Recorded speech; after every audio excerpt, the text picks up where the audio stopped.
نن چې کوم وظیفه ده دا دې باره کې ده چې د ښځو خاوند یو بل سره نه لګي نو داسې پاورفل وظیفه چې بالکل به د یو بل سره محبت پیدا کیږي. بسم الله الرحمن الرحیم. السلام علیکم ورحمت الله وبرکاته. امید در به کوم چې تاسو به ټیک ټاک د ژوند نه به مزې اخلئ. الله پاک دې زموږ ستاسو ټول مشکلات، ټول پریشانۍ، ټول جنګ جګړې دا دې ختم کړي.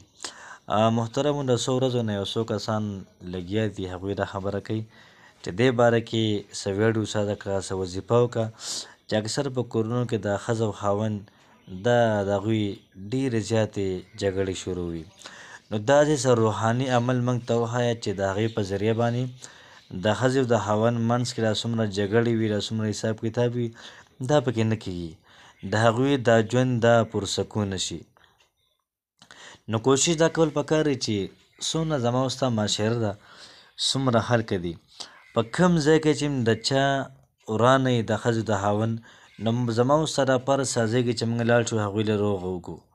نو دا محترمو ډېر زیات د ثواب کار دی، ځکه چې ښځه ځان له خاندان لري، سړی ځان له خاندان لري.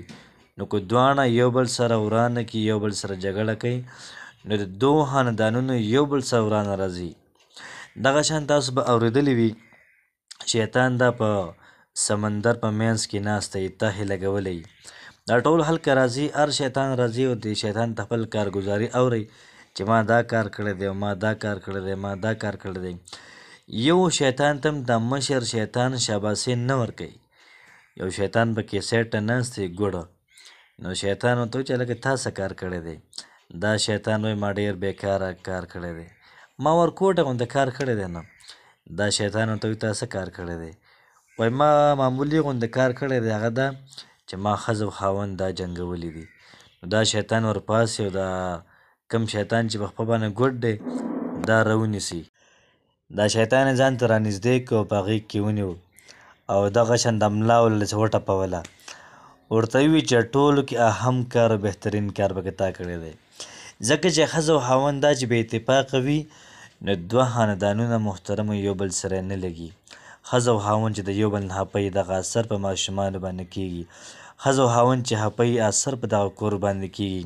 فرمایي چې په کوم کور کې نفرتونه وي، جنګ وي، جګړې وي، د دغه کور دا څونه اوبه دي دا اوبه پکې وچېږي، په دغه کور کې اوبه ختمېږي. نو نن داسې محترم وظیفه ده چې د ښځې او د خاوند منځ کې د محبت پیدا کولو دپاره ډېره زیاته زبردسته وظیفه ده. د وظیفې طریقه کار به داسې وي چې موږ به چارندام وکړو، د هغې نه بعد به 2 رکعته نفل وکړو، او چې کله موږ 2 رکعته نفل وکړل نو د هغې نه بعد به 2100 پیرې یا ولی ووایو. 2100 پیرې به یا ولی ووایو. نو دغه 2100 پیرې دغه ویل دا موږ په خوږ څیز باندې دم کړو، یا ما ورته دم کړو په خوږ څیز باندې او په دغه ښځه باندې وخورو، یا ما ورته په سپری باندې یا په عطر باندې یا پرفیوم باندې دم کړو او په ځان باندې به ومږو یا په هغوی باندې ومږو.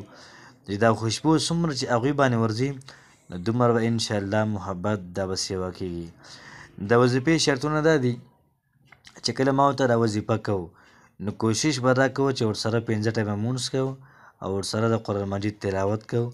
نو انشاءالله العزیز زما او ستا وظیفه دا به 100% کار کوي. السلام علیکم ورحمت الله وبرکاته.